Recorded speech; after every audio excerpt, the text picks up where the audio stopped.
మహేశ్వరాయ నరకాయ. ప్రతి ఒక్కరు అంటే చాలా వరకు ఇట్లా వేస్తే ఇసుక రాలనంత మంది ఏడికొస్తారో మీ అందరికీ తెలుసు కదా. కరధారణాయ కర్పూర కాంతి ధవళాయ జటాధరాయ.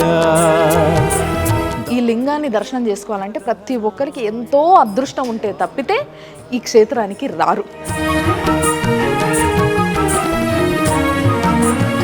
ఇక్కడున్న ఆ లింగం పైన బ్రహ్మసూత్రం కూడా ఉంది.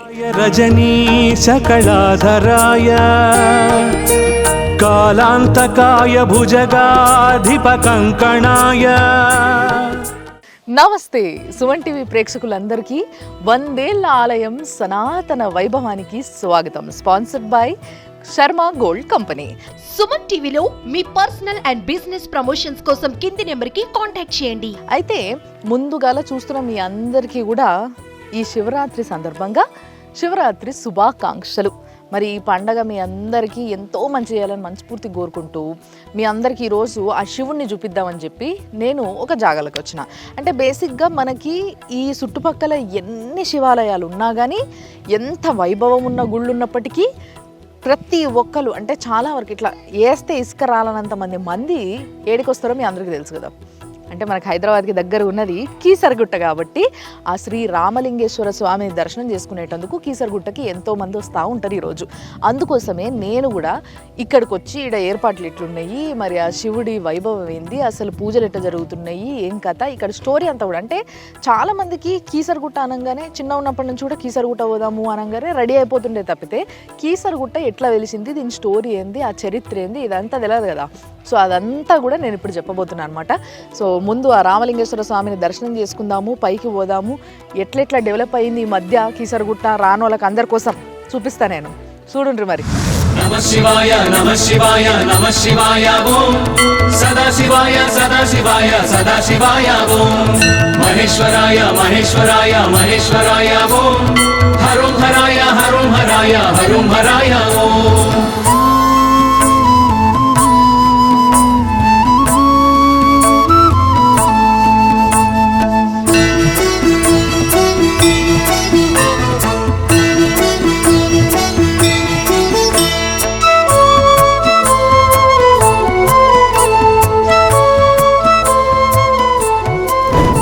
మధ్య శివరాత్రి అయినా కానీ ఏ శివుడిది ఉన్నా కానీ డిఫరెంట్ శివుడి గుళ్ళకు పోతున్నాం కాబట్టి కీసరగుట్టకు రాక చాలా రోజులైంది. కానీ కీసరగుట్ట మస్తు డెవలప్ అయింది తెలుసా. నేను చిన్న ఉన్నప్పుడు చూసిన దానికి ఇప్పటికీ చాలా ఫరక్ ఉన్నది. మొత్తం రంగులేసి మస్తు జిగేలుగా మెరిసేటట్టు పెట్టినరు. మళ్ళా ఇంకోటి ఏంటంటే ఇంతకుముందు ఇట్లా కిందికెళ్ళి మెట్లు లేకుండే, కానీ ఇప్పుడు భక్తుల కోసం కింది నుంచే దర్శనానికి పెద్ద దారులు అంటే పెద్ద లైన్లు.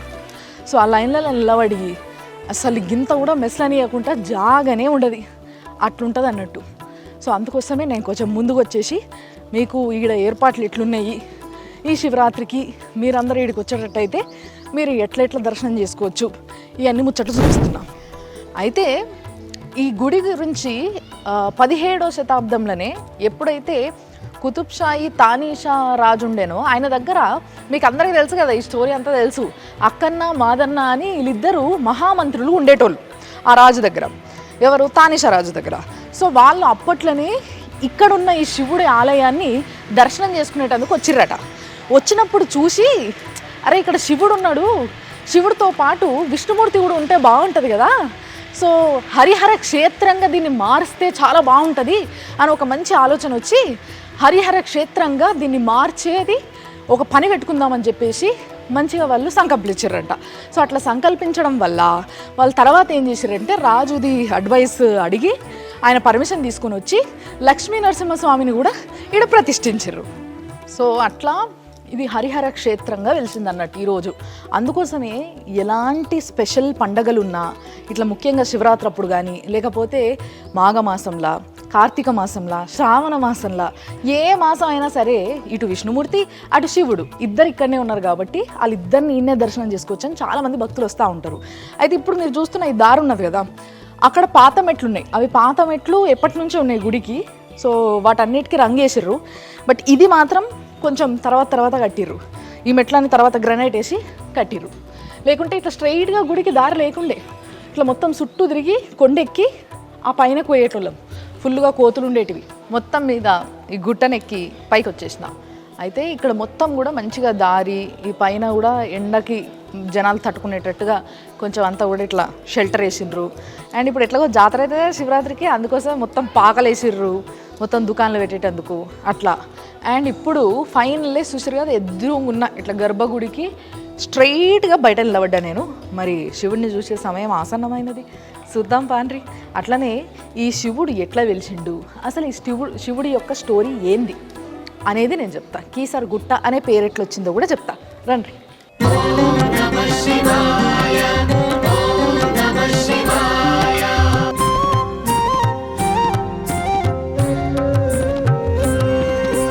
ఓలా శంకర అరుణ శివ, భస్మాంగధర అరుణ శివ, త్రినేత్రమూర్తి అరుణ శివ, త్రిశూలధారి అరుణ శివ, అరుణ శివ కరుణ శివ, అరుణాచల శివ కరుణ శివ, అరుణాచల శ్రీ కరుణ శివ, అరుణాచల శివ కరుణ శివ.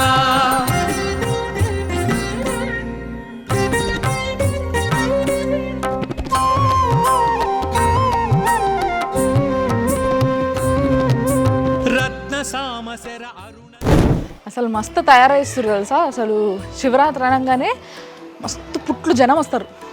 నందీశ్వరుడు. సో నేను ఎప్పుడు చెప్తా ఉంటాను కదా, శివాలయాలకు పోయినప్పుడు నంది పెద్దగా ఉన్నది అని అంటే అది చాలా పాత గుడి అని అర్థమని. నందీశ్వరుడికి ఇట్లా గేట్ పెట్టారు కదా, ఈ గేటు బయట మొత్తం అన్నీ ముడుపులు కట్టి పెట్టిర్రు రెడ్ బట్టలతోని. అంటే చాలామంది ఇక్కడ శివయ్యను మస్తుగా కోరికలు కోరుకుంటారు కదా, నాకు ఇది రాలే, నాకు అది రాలే, నేను పాస్ కావాలి, నేను ఇల్లు కట్టుకోవాలి, నేను పెళ్లి చేయాలి, నేను పిల్లల్ని కనాలి. సో ఇట్లా మనుషులకు అందరికి ఉండే కోరికలే. సో ఆ కోరికల పైన ఇట్లా అన్నీ కూడా ముడుపులు కట్టిర్రు అనమాట. అవన్నీ ఆ దేవుడు తీరుస్తాడు. ఎస్, తప్పకుండా ఇక్కడ కట్టిన వాళ్ళందరి కోరికలు కూడా తీరాలనే మొక్కుందాం మనం మొక్కులతో పాటు. ఇంకో ఆంజనేయ స్వామి వచ్చిండు. నందీశ్వరుడికి ముందు ఈడ ధ్వజస్తంభం ఉంది. ఇగో ఇది ఎందుకు కట్టారు మీకు తెలుసు కదా, మనం కార్తీక మాసంలో వచ్చినప్పుడు ఒత్తులు కాల్చుకోవచ్చు ఇక్కడ మంచిగా. ధ్వజస్తంభం దగ్గర ఒకటి పెద్ద లింగము, ఒకటి చిన్న శివయ్య లింగము పెట్టినరు. అంటే ఇక్కడ ప్రతిష్ఠించిండ్రు, భక్తులు ప్రతిష్ఠించినట్టున్నారు, లేదా ఎవరన్నా ఇట్లనే గుడి వాళ్ళు ప్రతిష్ఠించుంటారు. కానీ మీకు అందరూ తెలుసు కదా, శివుడి క్షేత్రం అంటే ఇక్కడ క్షేత్రపాలకుడు లెక్క కంపల్సరీ కాలభైరవ స్వామి, వీరభద్ర స్వామి ఉంటారు కదా. సో ఇక్కడ కాలభైరవ స్వామి ఉన్నాడు, వెరీ పవర్ఫుల్. త్రిదళం త్రిగుణాకారం త్రినేత్రం చ త్రియాయుధం త్రిజన్మ పాప సంహారం ఏకబిల్వం శివార్పణం త్రిశాకైర్బిల్వపత్రైశ్చ అశ్చిత్తై కోమలై శుభైః శివపూజాం కరిష్యామి ఏకబిల్వం శివార్పణం అఖండ బిల్వపత్రేణ పూజితే నందికేశ్వరే శుద్ధ్యంతి సర్వపాపేభ్యః ఏకబిల్వం శివార్పణం. ఫైనల్లీ గుడి లోపలికి వచ్చేసిన. ఇక్కడనేమో వినాయకుడు పైన, వినాయకుడికి ఇటేమో కుమారస్వామి, అంటే అంతే కదా, ఆ శివయ్య పిల్లలు ఇద్దరు అటొకలు ఇటొకలు ఉన్నారు. అండ్ మధ్యలో ఇక్కడ స్పెషాలిటీ మీరు చూడాల్సింది ఒకటి ఏంటిది అని అంటే, సో ఇప్పుడు ఈ మధ్యలో చూస్తారు కదా, ఇది స్పెషల్ అన్నట్టు. ఎందుకు అని అంటే, ఇప్పుడు మనము శివాలయంకి వచ్చినప్పుడు మనకి మామూలుగా శివుడు ఉంటాడు, అదే ఒకవేళ రాముడి గుడికి వస్తే రాముడు ఉంటాడు. కానీ ఇక్కడ శివుడు, రాముడు, ఆంజనేయ స్వామి, సీతమ్మ వీళ్ళందరూ ఉన్నారు అని అంటే ఆల్మోస్ట్ ఈ ఒక్క బొమ్మ స్టోరీ మొత్తం చెప్తుంది మనకి. ఇగో ఇడ రథం ఉన్న చూపిస్తారా అండి. మామూలుగా మనం ఏ గుడికన్నా పోతే రథం మనకి కలర్లు కనబడుతుంది, ఈడ మాత్రం మంచిగా అసలు ఈ ఏమంటారు, ఈ కార్వింగ్ బాగుంది. సో దీంతో పాటు మామూలుగా శివయ్య కదా, మరి నంది మీద కదా ఆయన పోయేది, ఆయన సవారీ అంతా నంది మీద కాబట్టి ఈ నంది పైన ఉత్సవ విగ్రహాలను బ్రహ్మోత్సవాలప్పుడు మొత్తం ఈ రథం అంతా తిప్పుతారు అన్నట్టు.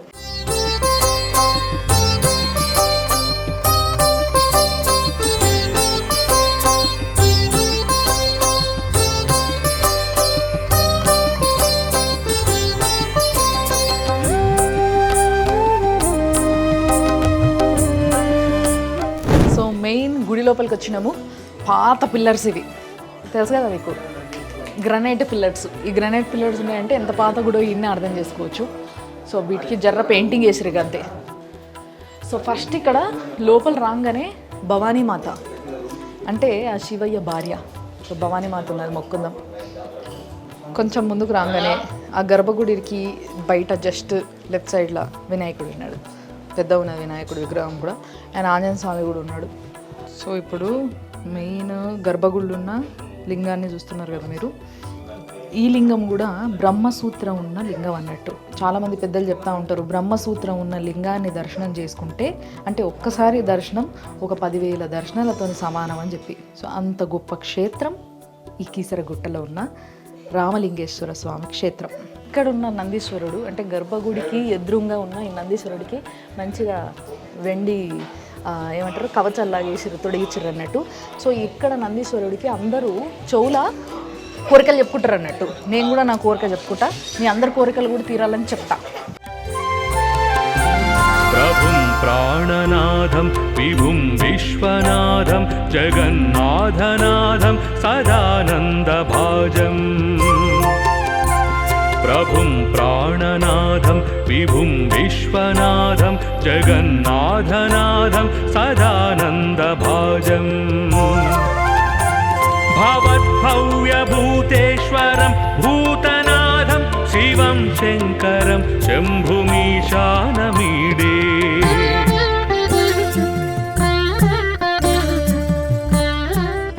సో గర్భగుడికి బయట పెద్ద విగ్రహము కుమారస్వామిది. సో కుమారస్వామికి 2 భార్యలు మీ అందరికీ తెలుసు కదా, శ్రీవల్లి దేవసేన. సో దర్శనం చేసుకొని బయటికి పోతున్న దారిలో ఈడ శివదుర్గ అమ్మవారు ఉంది, అంటే దుర్గాదేవత. మరి ఆయన భార్య కాబట్టి ఇక్కడ లోపల మనందరికీ దర్శనం ఇస్తుంది. అండ్ ఏదైతే శ్రీచక్రం ఉంటుందో అది పెట్టి పూజ చేస్తారు కింద. సో ఇక్కడ అమ్మవారిని కూడా చాలా మంది చాలా భక్తిగా మొక్కుంటారు, అన్ని కోరికలు తీరుతాయని నమ్ముతారు. మరి కీసరగుట్ట ఆ శివయ్యకు ముఖ్యంగా దగ్గరుండి ప్రతిరోజు అన్ని పూజలు చేసే ప్రధాన అర్చకులు అంటే మెయిన్ పంతులు అన్నట్టు. మరి ఆయన్నే రవిశర్మ గారు నా ముందున్నారు. నమస్తే సార్, బాగున్నారా? ఆ శివయ్య పూజలు చేసుకుంటా మంచిగా చల్లగా ఉంటారు ఇల్లు.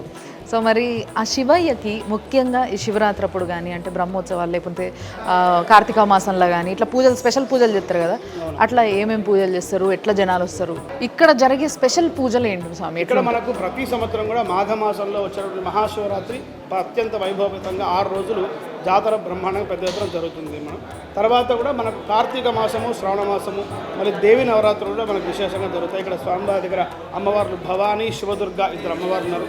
సుబ్రహ్మణ్యేశ్వర స్వామి, వినాయకుడు ఇలాంటి దేవతలను ఉన్నారు. ఇక్కడ విశేషం అంటే మనకు మహాశివరాత్రి పర్వదినంలో వస్తుంది మాఘమాసంలో. రేపు 8వ తారీఖు మనకు శుక్రవారం రోజు వస్తుంది. మనకు 6 నుంచి 11వ తారీఖు వరకు అంటే బుధ, గురు, శుక్ర, శని, ఆది, సోమ 6వ తారీఖు నుంచి 11వ తారీఖు వరకు కూడా 6 రోజులు అత్యంత వైభవపేతంగా ఇక్కడ బ్రహ్మోత్సవాలు జరుగుతాయి. ఎందుకంటే ఈ యొక్క దేవాలయం కూడా హైదరాబాద్ కూతవేటు దూరంలో ఉంది కనుక భక్తులు లక్షలాది సంఖ్యలో వచ్చి దాదాపుగా ఒక 6 రోజులలో దాదాపుగా ఒక 3 నుంచి 4 లక్షల మంది కూడా ఇక్కడ స్వామివారిని దర్శించుకొని తరిస్తూ ఉంటారు. అట్లాగే ఇక్కడ స్వామివారు కూడా భక్తుల కొంగు బంగా ఉన్నారు అనుకునే ఇట్లా అధిక సంఖ్యలో భక్తులు వచ్చేసి స్వామివారిని దర్శిస్తూ తరిస్తూ ఉంటారు. అదే కాకుండా ఈ యొక్క ప్రాంతం కూడా చక్కగా కొద్దిగా వాతావరణం కూడా పచ్చగా ఉండేసరికి కూడా సెలవు దినాలలో మామూలుగా మనకు హైదరాబాద్ దగ్గర ఉంది సండేస్ అట్లా హాలిడేస్లలో కూడా ఎక్కువ మంది పబ్లిక్ వచ్చి స్వామివారిని దర్శించుకొని తరిస్తూ ఉంటారు. మరి ఇక్కడ రథం ఉంది కదా, రథసేవ ఎప్పుడు చేస్తారు? రథసేవ కూడా మనకు రథోత్సవం మనకు శివరాత్రి తెల్లారు మనకు కళ్యాణము ముందు శివరాత్రి ముందు రోజు జరుగుతుంది. శివరాత్రి రోజు అభిషేకాలు జరుగుతాయి. శివరాత్రి మరుసటి రోజు ఇక్కడ రథోత్సవం కూడా జరుగుతుంది. ఇక్కడ మొత్తం గ్రామంలో స్వామివారు తిరుగుతూ ఉంటాం. రథోత్సవం ఉంటుంది, పుష్పోత్సవం ఉంటుంది. 6 రోజులు గణపతి పూజతో ప్రారంభమై రుద్రయాగం కూడా ఉంటుంది. 6 రోజులు రుద్రయాగం చేస్తాం. మొదటి రోజు గణపతి పూజ, స్వామివారి కీసర గ్రామానికి విచ్చేస్తాం.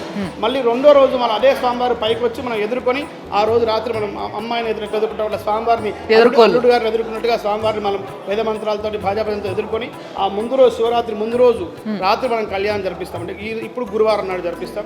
అదే శుక్రవారం నాడు మహాశివరాత్రి పర్వదినం, శనివారం మీరు అన్నట్టుగా రథోత్సవం, ఆదివారం పుష్పోత్సవం, మళ్ళీ సోమవారం పూర్ణావతితో మహాశివరాత్రి బ్రహ్మోత్సవం ముగిస్తారు. చాలా సంతోషం స్వామి, తప్పకుండా మళ్ళీ కలుద్దాం. Thank you.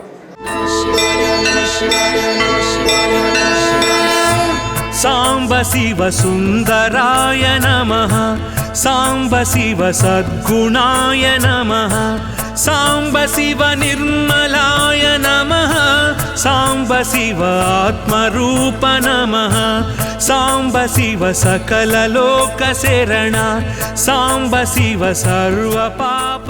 సో ఇప్పుడు కీసరగుట్ట ఏంది, అసలు కీసరగుట్ట క్షేత్రము ఆ పేరు ఎందుకు వచ్చింది, అసలు ఆ క్షేత్రం ఎట్లా వెలిసింది, ఈ ముచ్చటనే ఇప్పుడు చెప్తా. నేను మంచిగా చెప్తా అయినుండ్రి.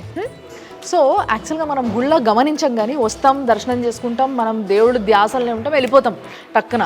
కానీ గుడి లోపల, ముఖ్యంగా లోపలికి గుడి లోపలికి వచ్చిన తర్వాత లెఫ్ట్ సైడ్ ఇగో ఇదంతా రాయి పైన చెక్కిండ్రు. సో రాయి పైన చెక్కి మరీ చాలా అద్భుతంగా కింద స్టోరీ రాశారు. బట్ మీ అందరి కోసం నేను ఈ స్టోరీని ఎక్స్ప్లెయిన్ చేస్తాను. సో యాక్చువల్గా ఏమైంది అని అంటే, ఇంకో రాముడు, సీతమ్మ అండ్ ఆంజనేయ స్వామి, వీళ్ళు మీకు అందరూ తెలుసు కదా, ఒకవేళ మ్యాప్ ఉంటే మ్యాప్ కూడా చూపించేసేదాన్ని. అబ్బా ఇప్పుడు అయోధ్య నుంచి వెళ్ళి వాళ్ళు ఎప్పుడైతే అరణ్యవాసం అంటే వనవాసం మొదలుపెట్టిరో అప్పుడు మెల్లమెల్లగా మొత్తం ట్రావెల్ చేసుకుంటూ వస్తూ ఉన్నారు. సో అప్పుడు మెల్లగా సౌత్ వరకు వచ్చిండ్రు అండ్ శ్రీలంకకు కూడా వేరు కదా, లంకకు వేరు కదా, రావణ సంహారం చేసిర్రు. రావణ సంహారం అయిపోయిన తర్వాత తిరిగి మళ్ళీ అయోధ్యకి వెళ్ళే సమయంలో ఇక్కడ ఆగిరు అన్నట్టు. ఇక్కడ ఆగి ఈ గుట్ట ఇదంతా చూస్తే, ఈ క్షేత్రం చూస్తే, అంటే అప్పటికి ఈ గుట్ట మొత్తం కొండలు అడవి ఉంటుండే కదా. సో ఇక్కడ చూసినప్పుడు ఇక్కడ ఒక శివలింగాన్ని ప్రతిష్ఠిస్తే బాగుంటుంది, ఇక్కడ లింగం పూజలు జరగాలి, అంటే ఆ శివయ్యకి ఇక్కడ పూజలు జరగాలి అని ఎందుకో ఆ రామచంద్రుడికి అనిపించిందంట. అనిపించేసరికి వెంటనే ఇక్కడ ఆగిపోయిందంట. ఆగిపోయి ఇగో తర్వాత నెక్స్ట్ ఫోటోలో చూడండి, ఇక్కడ ఆ హనుమంతుడికి, ఆంజనేయ స్వామికి చెప్పిండనమాట, హనుమా నువ్వు కాశీకి పోయి మంచి శివలింగం ఒకటి తీసుకునిరా, మనం ఈడ ప్రతిష్ఠించి పూజలు చేద్దాము. ప్రతిరోజు సంధ్యా సమయానికి లేదా పొద్దున 2 సార్లు ఇట్లా పూజలు చేస్తారు కదా.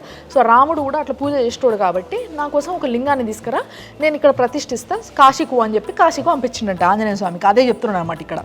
నెక్స్ట్ రయ్యమని వెంటనే ఆంజనేయ స్వామి, ఇక రాముడు చెప్పిన తర్వాత ఆంజనేయ స్వామి ఆగుతాడా, ఇక మంచిగా వాయు వేగంతో గాలిలో ఎగిరి అట్లా ఆంజనేయ స్వామి కాశీకి వెళ్ళిపోయింది అన్నట్టు. ఇక్కడ మన తెలంగాణ మల్కాజ్గిరి జిల్లాలో ఉన్న కీసరగుట్ట నుంచి వెళ్ళి, అప్పటికి ఇంకా కీసరగుట్ట అనే పేరు రాలేదు ఇక్కడ, బట్ అక్కడి నుంచి వెళ్ళి ఆంజనేయ స్వామి అయితే పోయిండు.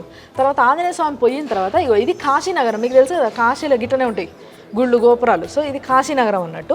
సో కాశీలో మొత్తం ఇట్లా చాలా లింగాలు కనబడ్డాయి. అరే గిన్ని లింగాలు ఉన్నాయి, ఈ లింగంలో మరి ఏ లింగం స్వామికి నచ్చుతుందో, ఏ లింగం కోసం అని నన్ను పంపించిండో అన్న ఒక కన్ఫ్యూజన్తో ఏం చేయాలని అర్థం కాక వెంటనే ఆంజనేయ స్వామి ఇక్కడ కనిపించిన 101 లింగాలను అట్లా అని ఎత్తుకొని తీసుకొని వచ్చేసిండంట. బట్ అంతలోపు ఏం జరిగిందో ఆ స్టోరీ ఇక్కడ ఉంది.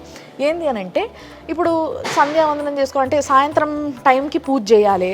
సో ఎప్పుడైతే సూర్యుడు అస్తమిస్తాడో అంతలోపు పూజ చేసేయాలనేది ఒక రూల్ ఉంటుంది. సో ఆ రూల్ ప్రకారము పూజ చేద్దామంటే హనుమంతుడేమో ఇంకా వస్తలేడు, ఆ కన్ఫ్యూజన్లో అక్కడనే కొట్టుమిట్టాడుతున్నాడు. సో ఇక అయిపోతుంది, సమయం అయిపోయింది మన పూజ సమయము, కాబట్టి ఇట్లా పూజ చేయకుండా అయితే నేను ఉండలేనని చెప్పేసి ఆ శ్రీరాముడు ఆ శివుణ్ణి మొక్కుకొని కోరుకుంటాడు, అయ్యా ఎట్లా నేను ఇట్లా పూజ చేద్దాం అనుకుంటే నాకు ఇట్లా లింగం దొరకలేదు అని చెప్పేసి కోరితే అప్పుడు వెంటనే శివుడే ప్రత్యక్షమయ్యి లింగ రూపంగా ఆయన ఇక్కడ వెలిసిండు అన్నట్టు. అంటే కీసరగుట్టలో మనం చూస్తున్న ఏదైతే లింగం ఉన్నదో అది స్వయాన ఆ ఈశ్వరుడు, ఆ శివుడే వెలిసిండు అన్నట్టు, స్వయంభూ లింగం అది. సో ఆ లింగం అట్లా రాగానే వెంటనే ఇక్కడ ప్రతిష్ఠించి ఆయనకు అన్ని పూజలు చేసిండ్రు. దాని తర్వాత అంటే ఆల్మోస్ట్ పూజ అయిపోయే సమయానికి ఆంజనేయ స్వామి ఆ 101 లింగాలను తీసుకొని వచ్చేసిండు. తీసుకొని వచ్చిన తర్వాత రాముడికి చూపిస్తే, ఇగో ఈ లింగంలో నాకు ఏది సెలెక్ట్ చేయాలనో అర్థం కాలేదు, ఏ లింగం అయితే కరెక్ట్ నాకు అర్థం కాలేదు స్వామి, నీకు కావాల్సింది నువ్వు తీసుకో, మిగతా అన్ని తీసుకుపోయి మళ్ళీ కాశీలో పెట్టేసి వస్తా అని చెప్పేసి ఆంజనేయ స్వామి అన్నాడట. కానీ అప్పటికే పూజ అయిపోయింది కదా. సో పూజ అయిపోయింది హనుమా, ఇంకెక్కడి పూజ అయిపోయింది, మొత్తం సూర్యాస్తమయం అయిపోయింది, నువ్వు వస్తావేమో అని ఇప్పుడు దాకా ఎదురు చూసినాము, కాబట్టి ఇంకా పూజ అయిపోయిందని చెప్పేసి లింగాన్ని చూపించిండట, శివుడే ప్రత్యక్షం అయ్యిండని చెప్పిండట. కానీ పాప ఆంజనేయ స్వామి కోపం వచ్చి నేను ఇన్ని లింగాలు తీసుకొస్తే నా స్వామికి ఒక్క లింగం కూడా పూజకి పనికి రాకుండా అయిందా అని చెప్పేసి కోపంలో ఇగో తోకతోని ఇట్లా అన్ని లింగాలను సుట్టేసి ఇసిరిగొట్టిండు అన్నట్టు. అంటే అందరికి అనిపిస్తుండొచ్చు, అదేంది ఆంజనేయ స్వామి శివుడిని అట్లా ఇసురు కొడతాడా అని. ఆంజనేయ స్వామి అంటే శివుడే, శివుడు అంటే ఆంజనేయ స్వామి, ఆయన్నే ఇసురు కొట్టుకున్నాడు అబ్బా అంతే. సో అట్లా ఇసిరి కొట్టినవన్నీ కూడా ఇప్పుడు మనం కీసరగుట్టకు వస్తే మీరు చూస్తారు ఆ బయట కూడా మొత్తం గుట్ట మీద చెల్లం పల్లం అటోటి లింగం ప్రతిష్ఠించడం అనుకుంటారు. కానీ యాక్చువల్గా నిజంగా చెప్పాలంటే ఆంజనేయ స్వామి కోపం గిసిరినా కానీ అవి లింగాలు ప్రతిష్ఠించినంత పని అయినాయి అన్నట్టు. ఆ లింగాలకు కూడా పూజ చేస్తారు, అభిషేకాలు చేస్తారు, స్పెషల్ డేస్ అప్పుడు చాలామంది జనాలు వచ్చినప్పుడు కూడా చేస్తారు. సో అట్లా ఇసిరి కొట్టిన లింగాలే మనం ఇప్పుడు చూస్తున్నాం. అయితే రాముడు అప్పుడు వచ్చి ఎందుకు నీకు ఇంత చిన్నదానికి అంత కోపం ఆంజనేయ స్వామి అని చెప్పేసి ఆ స్వామిని కొంచెం కంట్రోల్ చేసి తర్వాత సరే నీ కోపాన్ని తగ్గించేటందుకు నీకు ఒక మంచి ముచ్చట చెప్తా. ఈ క్షేత్రం ఏదైతే ఉందో ఈడ లింగం ఎక్కడైతే అంటే స్వయంభూ ఆ శివుడే ఇక్కడ వెలిసి ఎంతోమంది పూజ చేస్తారు కదా, రానున్న తరాలు తర్వాత కాలాలు కూడా ఈ లింగాన్ని ఈ క్షేత్రాన్ని మస్తుగా పూజిస్తారు, జనాలు మస్తుగా వస్తారు. అప్పుడు ఈ క్షేత్రాన్ని జనాలు కేసరి గిరి అని పిలుస్తారు. అంటే కేసరి అంటే తెలుసు కదా మీ అందరికీ, ఆంజనేయ స్వామి ఇంకో పేరు కేసరి పుత్రుడు అంటారు కదా. సో గిరి అంటే కొండ, ఎస్.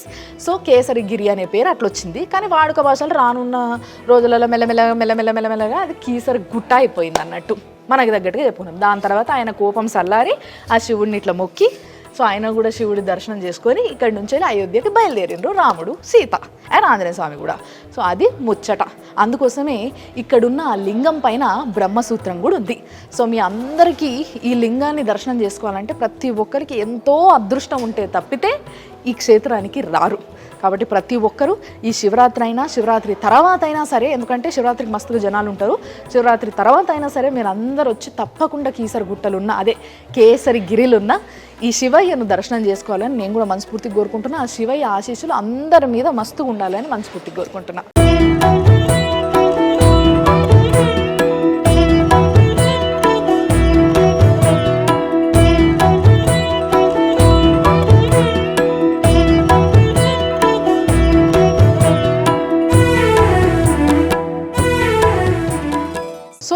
నేను స్టార్టింగ్లో మెట్లెక్కేటప్పుడు మీకు ముచ్చట చెప్పిన యాదున్నదా, లక్ష్మీ నరసింహస్వామిని ఇక్కడ ప్రతిష్ఠించారని ఫస్ట్ స్టార్టింగ్లో చెప్పినా కదా.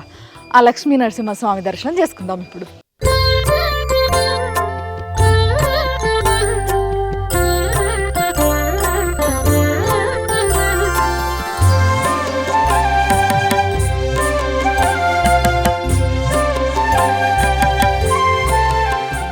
ఇక్కడ లక్ష్మీ నరసింహస్వామి ఉన్నాడు, లక్ష్మీ సమేత నరసింహస్వామి. ఇక్కడ శివ పంచాయతనము. శివ పంచాయతనం అంటే 5 ఉంటారు. అంబికాదేవి, విష్ణుమూర్తి, సూర్యభగవానుడు, విఘ్నేశ్వరుడు. దాంట్లో అర్ధనారీశ్వర స్వామి. ఓకే, అంటే స్పెషాలిటీ ఏంది ఇక్కడ? స్పెషాలిటీ అంటే శివ పంచాయతనం అంటే పంచాయతనం అనేది 5 ఉంటే పంచాయతనం అంటారు. దాంట్లో శివుడు మధ్యలో ఉంది కాబట్టి శివ పంచాయతనం. విష్ణుమూర్తి మధ్యలో ఉంటే విష్ణు పంచాయతనం. అమ్మవారి మధ్యలో ఉంటే లలిత పంచాయతనం ఉంది. పంచాయతనం అంటే సకల కోటి దేవతలు మొత్తం ఇక్కడ ఉంటారు. ఓకే, ఇప్పుడు ఇటు సైడ్ గంధం పెట్టిన సైడ్ ఏమో అమ్మవారు ఉంటుందంట. అంటే లింగం కడిగిన తర్వాత కూడా వైట్ కలర్లో ఉంటుంది. ఇటు ఏటైతే విభూది పెట్టిర్రో ఆ విభూది సైడు ఆ శివుడు ఉంటాడు అన్నట్టు.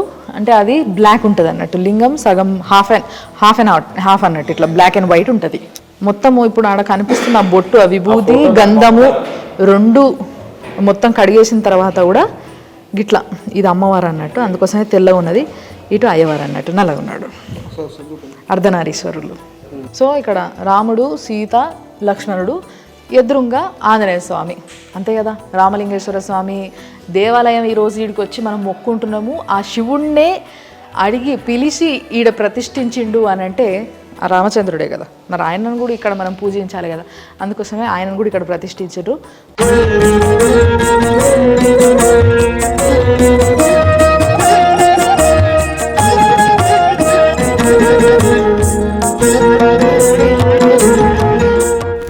ఇప్పుడు మనం లక్ష్మీ నరసింహస్వామిని దర్శనం చేసుకున్న తర్వాత బయటికి పోతున్నాం. అంటే ఆల్మోస్ట్ ఎగ్జిట్ దగ్గర ఉన్నాం అన్నట్టు. కానీ ఇక్కడ ఇంకొక అమ్మవారిని దర్శనం చేసుకోవాలి. ఆ అమ్మవారే నాగదేవత.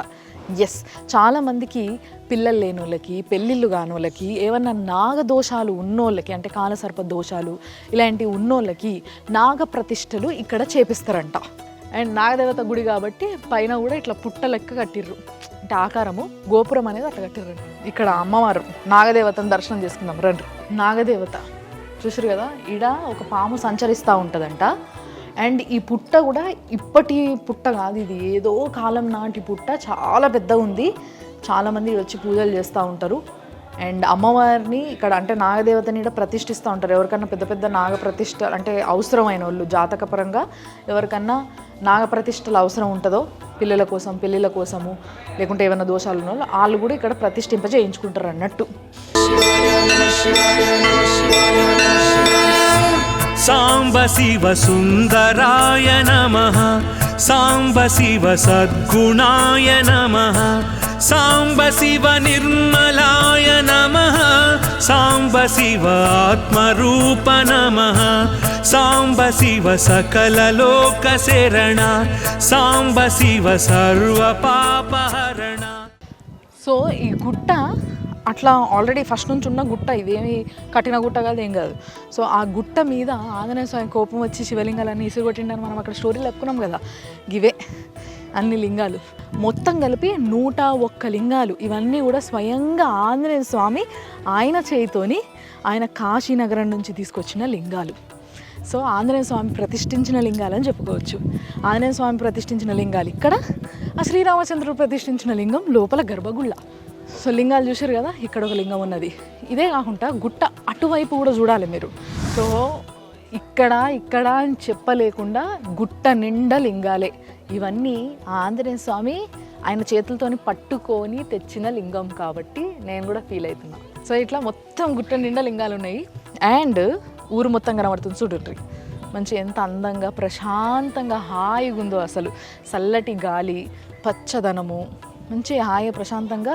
ఎప్పుడైనా వీకెండ్ అప్పుడు రావాలనుకుంటే వస్తే మస్తుగా ఎంజాయ్ చేయొచ్చు. ఇక్కడ మీరు వచ్చినప్పుడు దర్శనానికి దర్శనము అవుతుంది, కొంచెం టైం కూడా స్పెండ్ చేయొచ్చు. గుట్ట మీద బయట మొత్తం అన్ని దర్శనాలు అయిపోయిన తర్వాత లాస్ట్కి ప్రశాంతంగా ఈడొచ్చి కూసుండంగా కనిపించేది ఆయన్నే, ఆంజనేయ స్వామి. సో ఈ క్షేత్రానికి పాలకుడు అంటే ఈ క్షేత్రాన్ని రక్షించే దేవుడు కాబట్టి, క్షేత్రపాలకుడు కాబట్టి ఆంజనేయ స్వామిని ఇట్లా బయట మళ్ళీ సెపరేట్గా గుడి కట్టి పెట్టిర్రు అన్నట్టు. సో ఇగో ఇది కూడా ఒక ఆధారం అన్నట్టు. ఆంజనేయ స్వామి ఇసిరేసినప్పుడు ఇట్లా ఇరిగిన లింగం. కానీ లింగం యొక్క స్పెషాలిటీ ఏంది అని అంటే, లింగం ఎన్ని ముక్కలైతే అన్ని ముక్కల్ని సెపరేట్గా పూజ చేసుకోవచ్చు. ఎస్ అంటే ఇప్పుడు మామూలుగా మనది ఏదైనా విగ్రహము, ఏదైనా దేవుడి విగ్రహము ఇట్లా ఇరిగింది అంటే దాన్ని తీసుకుపోయి గుళ్ళలో పెట్టేసేస్తారు కదా. ఇది అట్లా అవసరం లేదన్నట్టు. బేసిక్గా ఒక్క లింగం ఏదన్నా ఇరిగిపోయింది అని అంటే దాని ప్రతి ముక్క ఒక లింగం కింద సమానం.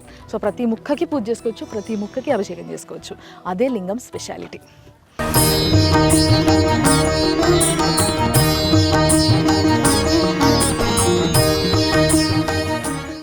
దగ్గర దగ్గర 50 ఫీట్లకు పైనే ఉంటుంది ఈ విగ్రహము ఆంజనేయ స్వామి. సో అంటే కీసరగుట్టకి కొంచెం దూరం నుంచే ఈ విగ్రహం కనబడుతుంది అన్నట్టు. మెయిన్ క్షేత్రపాలకుడు ఈడనే. సో ఈయన వల్లనే ఈ గుట్ట పైన ఇన్ని లింగాలను దర్శించుకుంటున్నాం మనము. కాబట్టి ఆయనకి పెద్ద పీట వేసిర్రు అన్నట్టు ఈడ. సో ఇంత పెద్ద విగ్రహము, పాపం ఆయన లింగాలను ఎసిరిండు కదా. సో అందుకోసమే దానికి చెల్లుగా ఎల్లవాడు ఎప్పుడు మొక్కుతూ ఉంటాడు ఆయన ఆ శివుడికి. మనశ్శాంతి ఉంది. ఇంత దర్శనం చేసుకున్న తర్వాత కూడా మనశ్శాంతి దొరకదా చెప్పురు. ఇంత మనశ్శాంతి కోసం ఒక్క వీకెండ్ అంటే ఒక్కరోజు అలా యాక్చువల్గా చెప్పాలంటే వీకెండ్లో ఏదో ఒక్క రోజు మాత్రము మీరు జర్ర టైం తీసుకొని కీసరగుట్టకు వచ్చిర్రనుకో మీకు కూడా ఈ మనశ్శాంతి దక్కుతుంది. అంతే కదా, స్వయంభూలింగం అది. ఆ శివుడే స్వయాన రామచంద్రుడికి ఇంకో నేను ఇక్కడ ఉన్నా నన్ను పూజించు అని చెప్పేసి ప్రతిష్ఠించమని చెప్పి ఎదురయ్యి ఈయన మన కోసం వెలిసిండు. సో కోట్లాది మంది భక్తులకు అంటే త్రేతాయుగం రాముడి దగ్గర నుంచి మొదలు పెడితే కోట్లాది మంది భక్తులకు దర్శనాలు ఇచ్చుకుంటా దేదీప్యమానంగా వెలిచిపోతున్నాడు ఆ శివయ్య శ్రీ రామలింగేశ్వర స్వామి.